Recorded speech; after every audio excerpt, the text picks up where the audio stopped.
Hi friends, welcome to my YouTube channel Mr. Rakhamatar. আজিৰ ভিডিঅ'টোত আমি এই কলগছটোৰ ওপৰত এনেকৈ ডিমাটো ৰাখি জ্বলাই দিওঁ। বলকচোন কি হয় চাও বলক।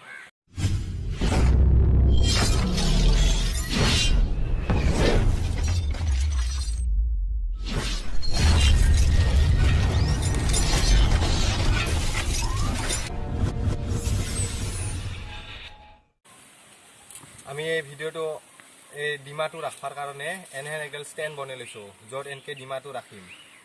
ৰাখি কেনে তাৰ ওপৰত এই চাইডে চাইডে দুটা ইটা দিম।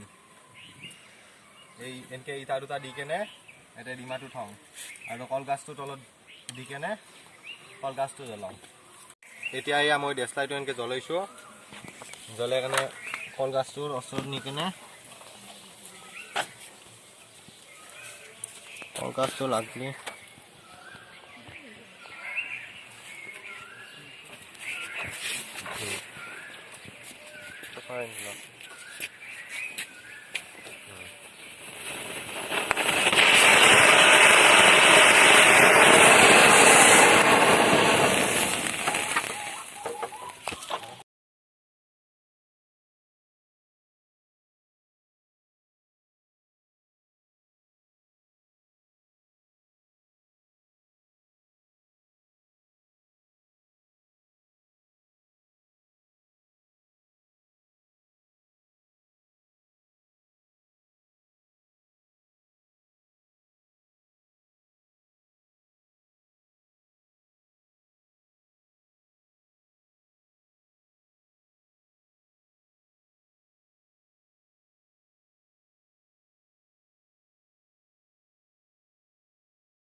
বন্ধুসকল। এই চাওক ডিমাটোৰ অৱস্থা একদম বেয়া হৈ গৈছে। ডিমাটো একদম ফাটি চিৰি চেচ হৈ গ'ল। একদম অৱস্থা বেয়া, অৱস্থাই নোহোৱা হৈ গৈছে। এই চাওক এতে চব একদম ডিমাৰ কুহুম চুহুম বাহিৰ হৈ গৈছে। আৰু মই ভাবাই নাছিলোঁ এনেকৈ যে ডিমাটোৰ পৰা এনেহেন অৱস্থা হ'ব। বন্ধুসকল, এইবিলাক এক্সপেৰিমেণ্ট ঘৰত কৰিবলৈ চেষ্টা নকৰিব, কাৰণ এইবিলাকৰ পৰা নিজৰ দেহৰ ক্ষতি হ'ব পাৰে। আমি এই এক্সপেৰিমেণ্টটো কৰাৰ আগতে নিজৰ সুৰক্ষাৰ কথা চিন্তা কৰিহে এইটো কৰোঁ। আৰু যদি ভিডিঅ'টো চাই ভাল লাগে লাইক কৰিব, শ্বেয়াৰ কৰিব আৰু মোৰ চেনেলটো ছাবস্ক্ৰাইব কৰিব। আৰু মই আপোনালোকক লগ পাম ইয়াৰ নেক্সট ভিডিঅ'ত। তেতিয়ালৈকে জয় আই অসম।